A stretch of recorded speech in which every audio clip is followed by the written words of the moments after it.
Hello and welcome. Today is, what are we doing? Divine Guide Dialogues, Wednesday Wisdom. And we're all set. We're ready to go. We were having some technical issues, but now we're ready and we're super excited. And today we are going to talk specifically about money and spirituality and how there's so much tangled energy around that and how we can help you figure out how to really tap into this whole money situation, because I think that's a lot of what people need more of. So if you're joining us, go ahead and type in your question. And I see Janet. Hey, Janet, welcome. So great to see you. I'm back. I've been away for so long. If you have the questions about money and manifestation of that, or money and spirituality, please type them in. And also, I just want to say, if you have specific questions, we're also going to put our email. If we don't answer them on the air, just send them to the email, because sometimes it's very hard to go back and find the questions in the thread. So the email is divineguidedialogues@gmail.com. So I just want to throw that out there.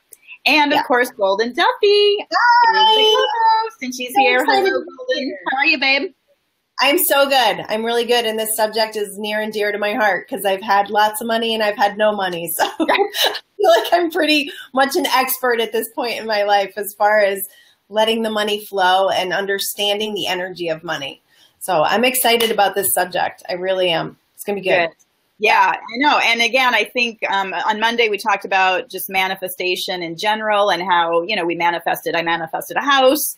As you did as well. We didn't get to that story. We've got so many stories, and we're going to share more and more on those Manifestation Mondays. Yeah. And we also talk to people about their manifestation stories, because everybody, I feel like a lot of people have really great stories about that. But today specifically in our Wednesday Wisdom, we want to talk about money and spirituality. So to me, I'm just going to throw it out. So many people are so hung up about money and spirituality. I mean, I've point blank been told, well, why do you charge money? If you're doing things spiritual, why are you charging money?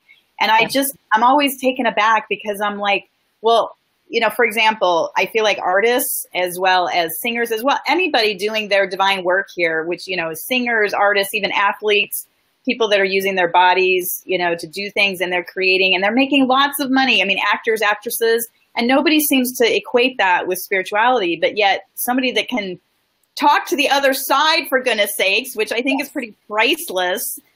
People are like, why are you charging for that? So anyway, what do you think, Golden? Just start me off, because I'm like riled up about this. And I totally agree. Like, I think that we're coming into a new place in the world where we're starting to awaken to spirituality being a valuable asset.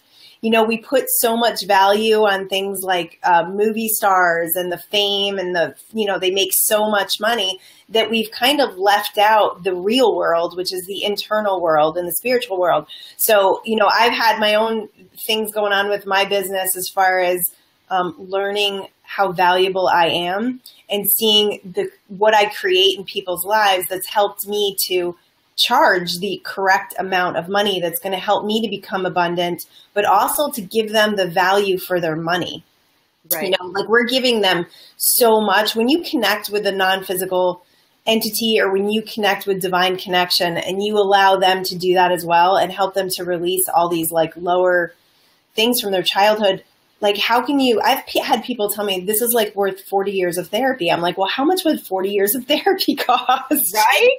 Exactly. I mean, seriously, sometimes, and I know, you and I have worked together, and the things that happen in one session could take, again, years and years of therapy. And yet people are just kind of like, I don't know, that's too much, or I don't want to spend money on that. So, right. And it's also because, there's no certifications, or there's no college degrees in what we do. So people look at it differently. And I also think there's an awakening in that whole genre, because of the way business is being created now on the internet, and that kids are literally becoming famous on YouTube. And so that whole, I think with the generations as they step up, like, college is going to be considered much different. And we're going to be able to step more into a place where people's gifts and talents will be valued for what they truly are. Yeah, absolutely. Absolutely. And I think there's a spiritual community out there that feels guilty for charging. And I want to get rid of that guilt for people. Oh, for sure. Yeah. And offering a lot. That's right. And the other thing that I just think, again, in my field where people, they're so reluctant to charge. So they're like, oh, a love offering of $10 or, you know, max is 20. If it's over 20, it's like, what are you charging more than 20? You know, because that's just so much. And that's the other part of it is that people that don't want to pay, I mean, that's just the lack mentality. Just like, it's like this cycle that just keeps going and going. Right. And so feeling worthy about doing something for themselves and paying to improve their internal world. Right. Exactly. Like we spend all this money on our external.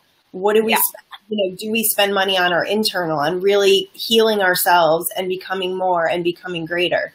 Absolutely. And that's so huge. And again, that's my, you know, my tagline is awaken the wealth within. You have everything you need inside of you. And yet we're so busy externalizing everything, you know, buying everything to, you know, from clothes to cars to, you know, whatever, just to kind of make us feel better. But yet, if you're not working on the inside and really tapping into that and being able to learn how to connect to, you know, directly to the divine, you know, there's so much more that you can get out of life. I always say, you know, my life went before I was spiritual and just doing my work. I was a CPA. I felt like I lived in a box, you know, and I had a TV with like 3 channels that, you know, you had to get up and turn the channel. I mean, that was as big as my life was. Yeah. And then once I had my spiritual awakening, now I'm like, I swear I'm in an IMAX theater with 8 million different colors and, you know, it's high def and 3D and things are happening all the time. It's amazing. That's a cool analogy. Isn't that cool? Yeah. I love that. I totally love that. So, and also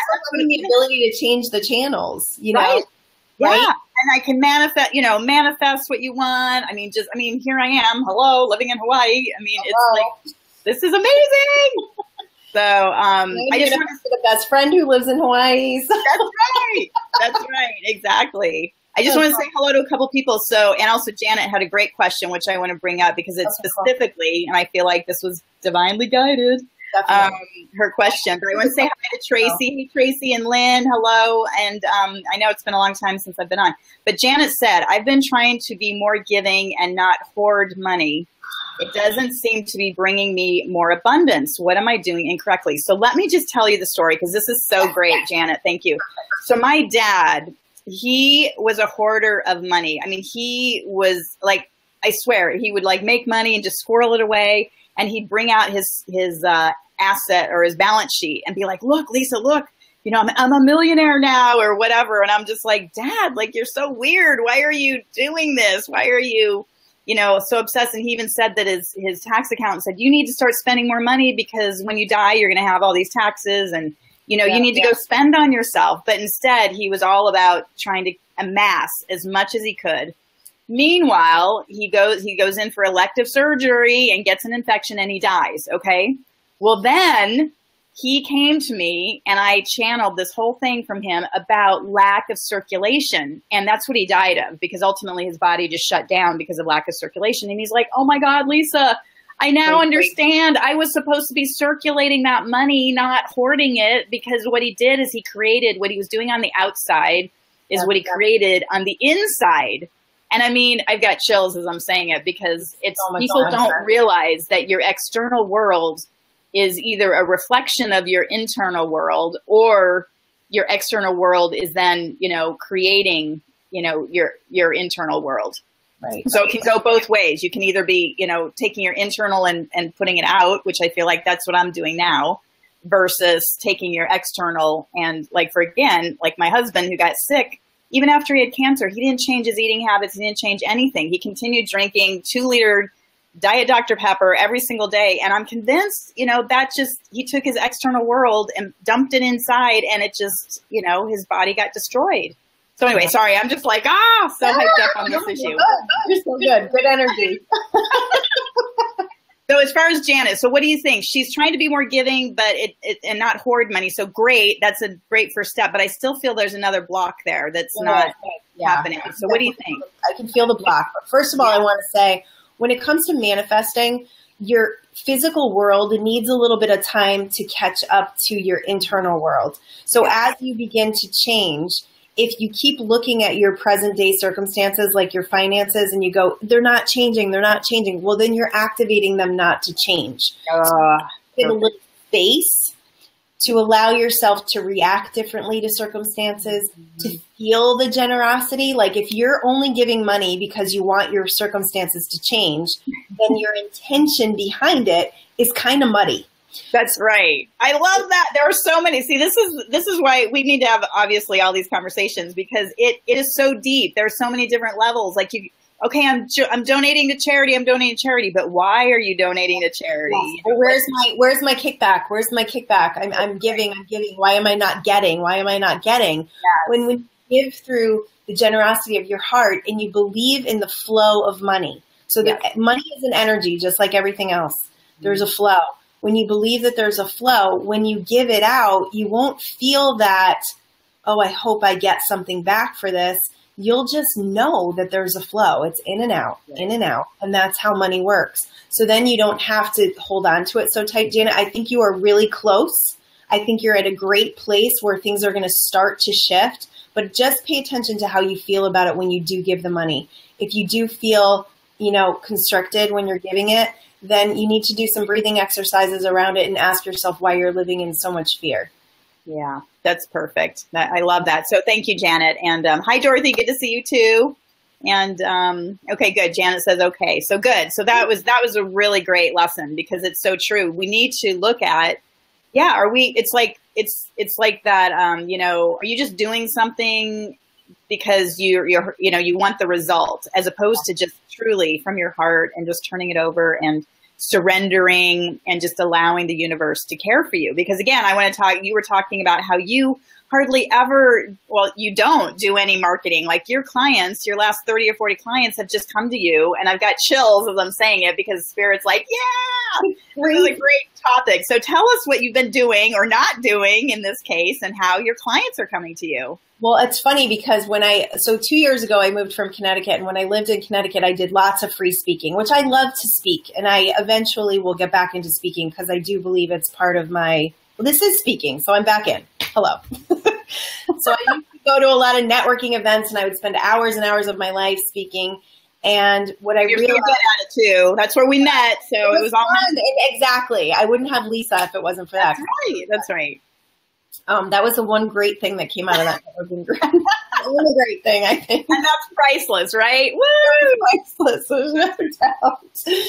So once I came to California, we went through a big transition. We had no jobs, we had no house, and it was just like my business was a couple $100 a month maybe I was making. And when I moved here, I got a referral from someone in Connecticut, and she called me, and it was like my first really big client. It was my first client that I actually charged the value of what I believed I was worth, and she paid it.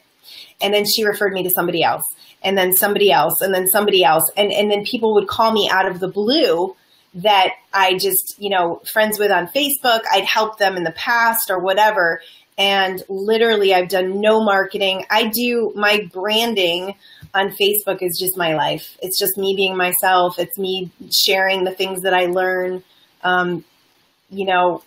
It's insane. And I'll just put little intentions out like, oh, it'd be great to have a client right now. And then boom, that day somebody comes in as a referral and I make a couple $1,000s. So it's truly been an interesting ride, because, we have had to grow our faith exponentially doing what we did. We sold everything we owned, had a certain amount of money that went really fast, that we ran out of really fast. Like, couldn't believe it. Looking back, I see all the fear that we had around it.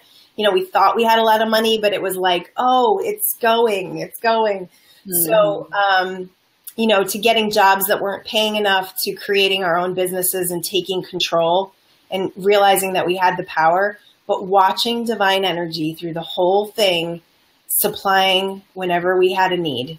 I mean, there was one in particular that I will never forget this for as long as I live.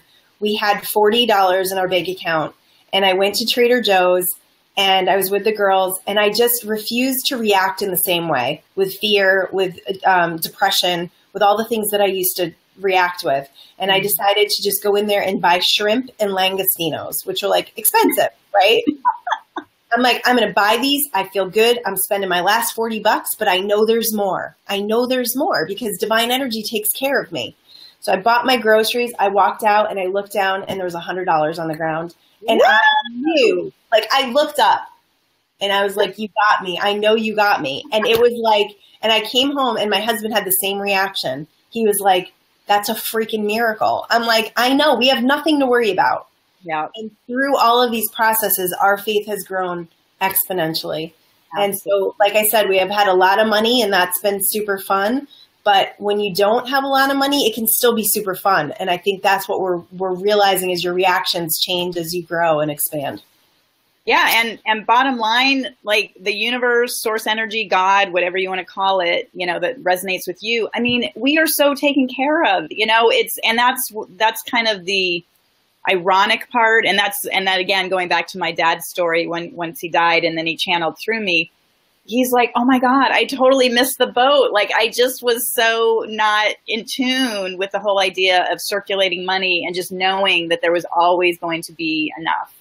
Yeah. And, you know, and so it was just such confirmation for me to know that we're always taken care of. Again, a great book is the Surrender Experiment by Michael Singer.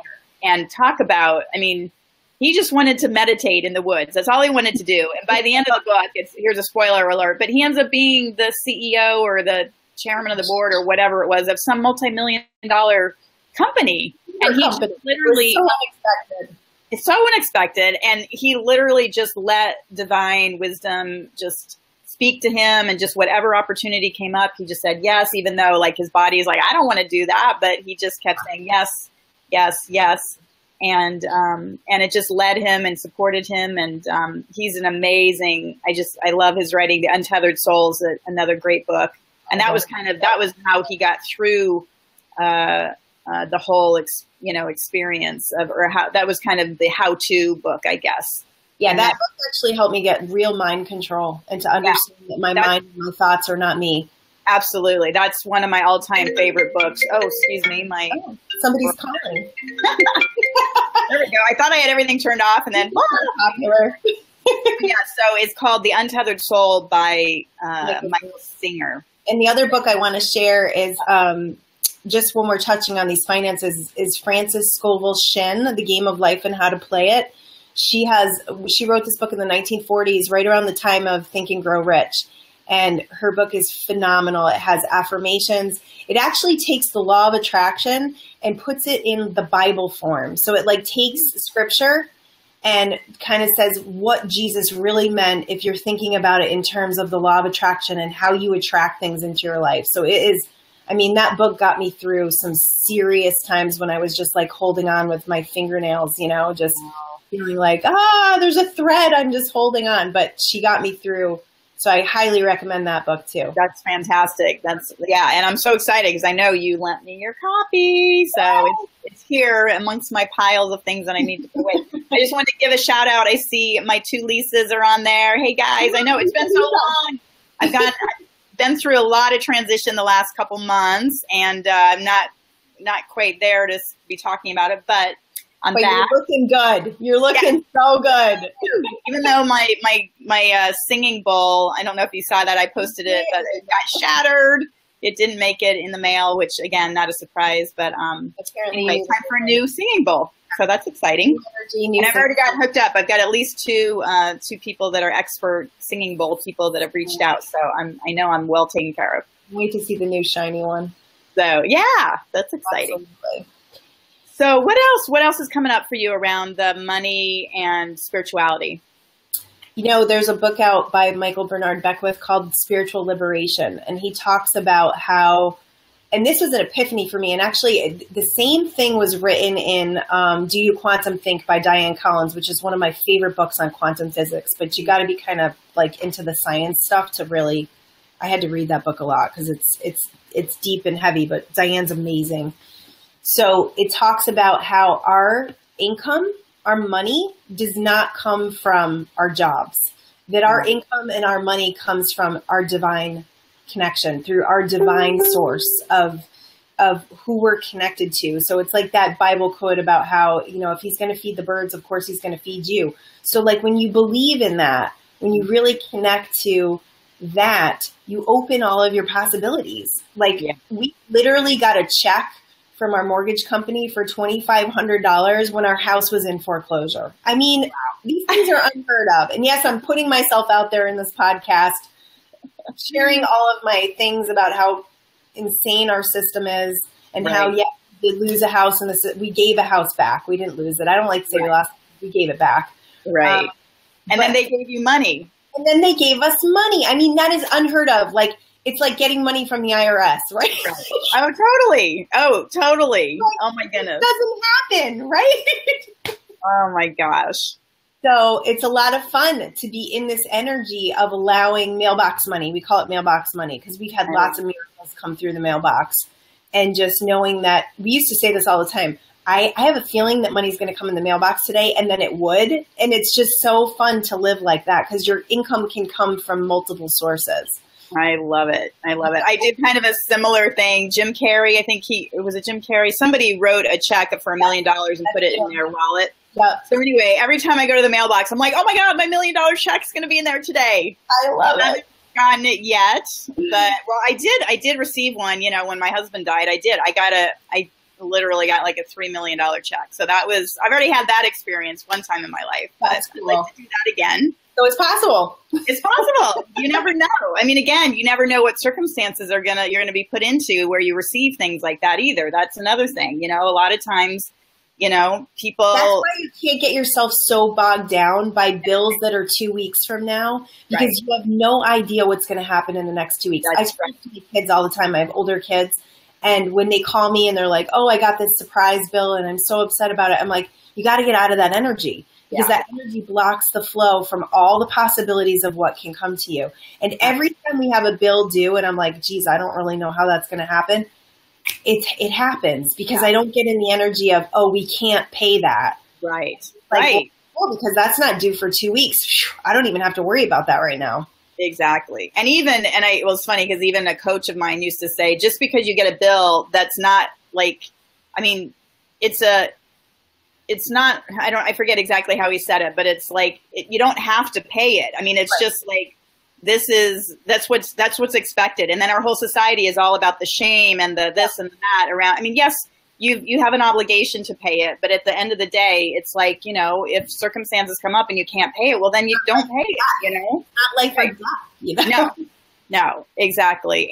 But the other funny thing, and I love what you're talking about, that our money comes from the divine and not our job or whatever, because the same coach, and this got me kind of upset. And again, this is why I don't work with this coach anymore. Well, one of the reasons, but, I set a goal. I forget what it was, $40,000 or something in 3 months. And again, it was a huge goal. And I was just like, oh my God, you know, I hope I can do this and all that. Well, all of a sudden, all these things just added up. Like, for example, my son got a huge scholarship for college, which was like 20 grand. Yep. And then I forget, but a couple of other things. It didn't come through my business, but in my life, $40,000 suddenly appeared. And so I told my coach, I'm like, oh my God, this is so cool. I met my goal. And he's like, well, you know, did it come through your business? I was like, no. He's like, well, then you didn't meet your goal. That's not how it works. And I'm like, and that's such limited thinking. It's exactly. Because I got $40,000 more in my life. I don't think it matters if it comes through my job or it comes through a scholarship or it comes through, you know, a gift out of the blue. I mean, hello. $1,000. Exactly. Yeah. Right. Yep. That's so true. And that's when we get ourselves bogged down by this, you know, you have to be successful and you have to make a lot of money and all this stuff. And it's like, we're cutting out this world. There's a book by Anita Morjani called Dying to Be Me. And she talks about, she's a woman who had cancer, like 80% of her body was filled with cancer, and she died and went to the other side. And she said, it's like we have a flashlight on the world. You know, it's like you can only see with a flashlight. And when you go to the other realm, it's like there's a spotlight and you can see that there's all this other energy around you that's creating and that you can tap into and pull from and create from. And we're just living this really limited existence. That's right. That's exactly right. And my coach talked about that a lot, that we're literally in a dark room and, you know, what your answer is right there. You just can't see it. And you just have to have the faith. And I love that you talked about earlier that, you know, your faith has just grown so exponentially since you've gone on this journey. And, you know, and again, that's what I've relied on. I mean, ever since my husband died, and I just, you know, my faith, and the scarier it gets, the more you just have to trust and let go. And, you know, I'm literally across the street from the ocean. So every morning I go out and I just lay in the water and just float. And I'm just like, I surrender.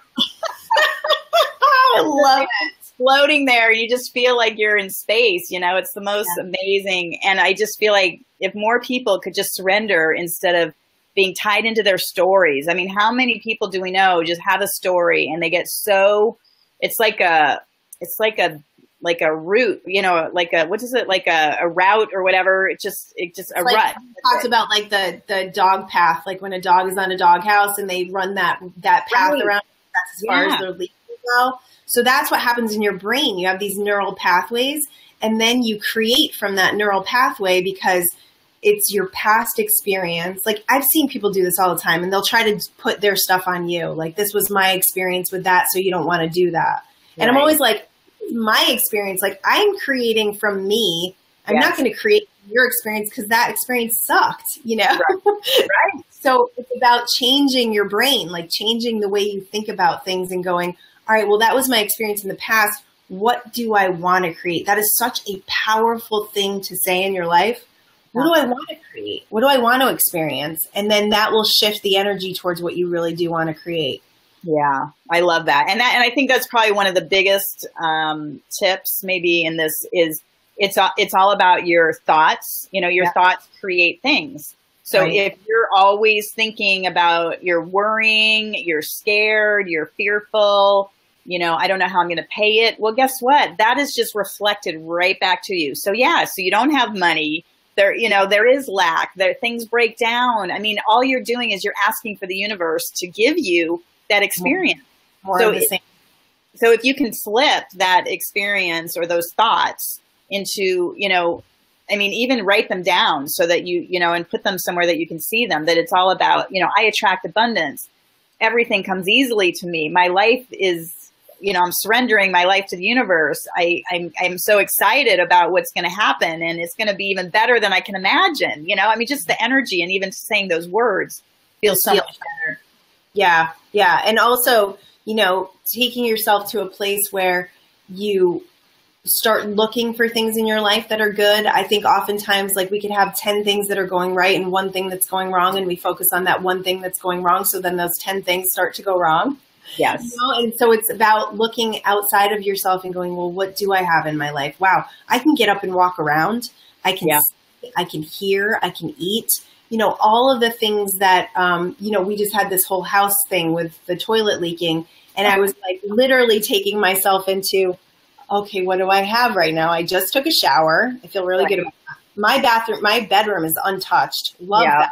That's my haven. I can close the door. I can cook breakfast. I can do laundry. So like, I just kept feeding myself with all the great things. And then gratitude for what you did have rather than what you didn't have right then. Absolutely. And then I put divine order on drying the floors so we could get rid of the fans. And now my house is quiet again. And I had a wonderful man come today to do the estimate. So I think they're going to do the work for us. So I feel like so supported in this whole thing.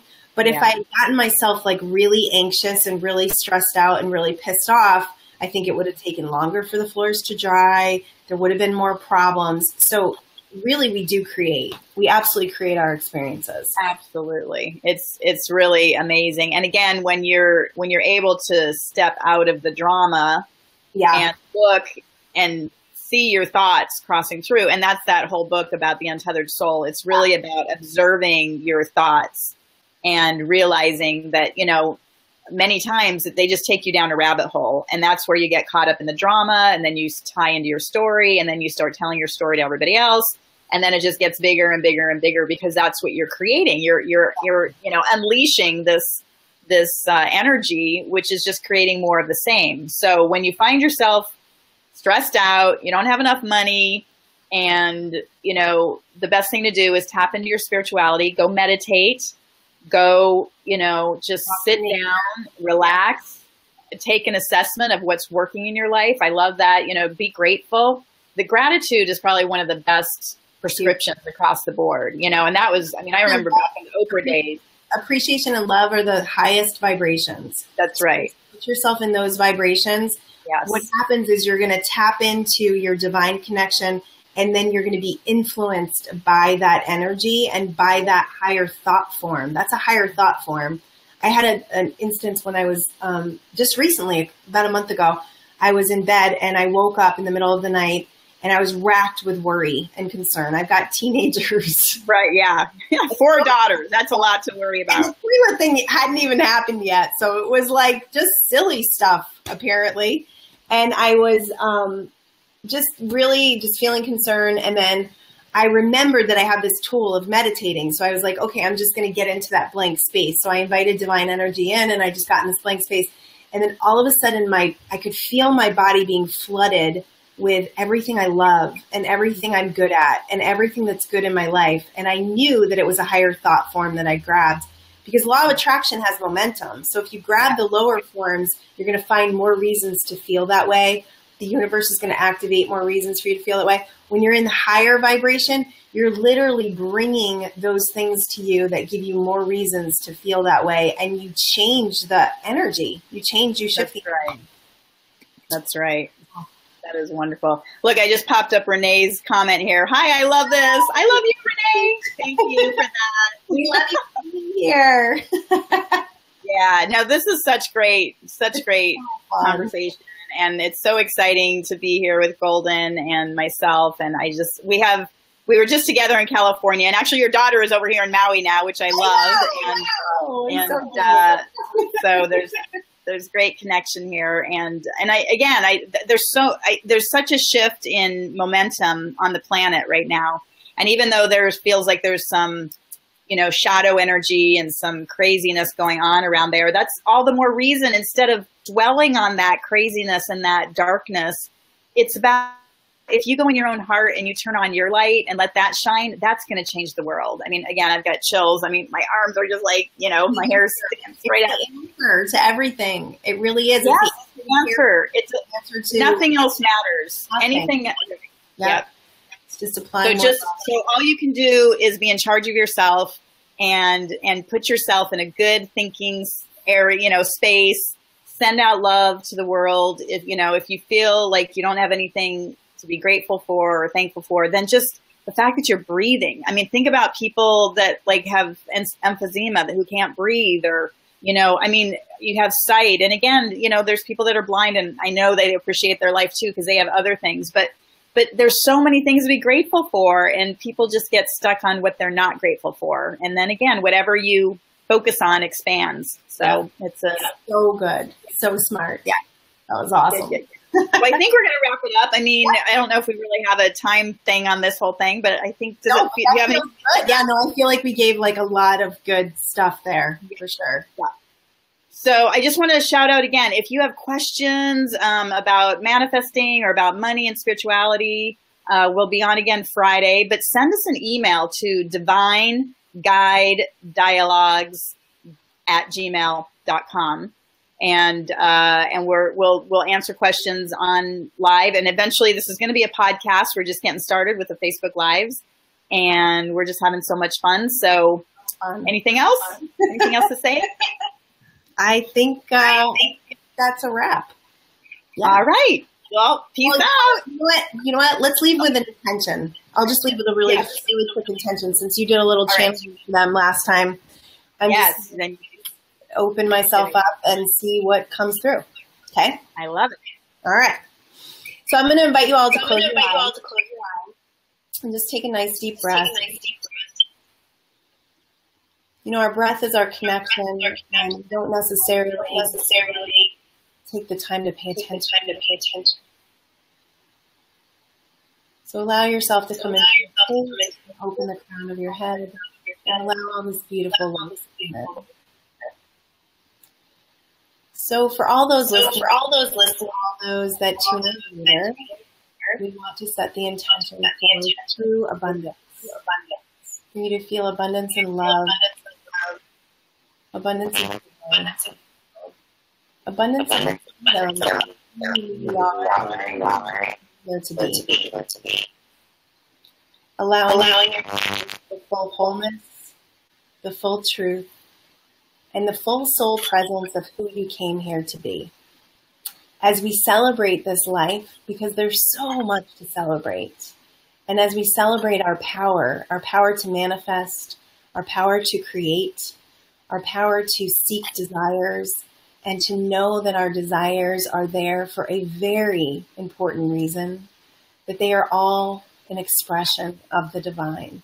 And as we allow ourselves to work and talk and act from this divine energy, we allow our world to raise to a higher vibration, the vibration that this world was intended to be. So we just call in all of these wonderful high vibrational sources of energy, of love, of light and joy, and we activate them in each person that takes part in our little community, our big community, our fantastic community that just grows and grows organically and beautifully across the world. And as we ask, we know that it is already done. And so we say, so be it. So be it. Oh my gosh, beautiful. Thank you. You're welcome. That was fun. I feel all sparkly and clean. It's like a spiritual shower. I love that. That'll be it. We'll leave everyone with a spiritual shower. I like that. I like that. Yeah. Oh, that's fantastic. Okay, well, awesome. It was amazing. And until next time. All right. Peace out. Peace out. Thank you. Love ya. Love you.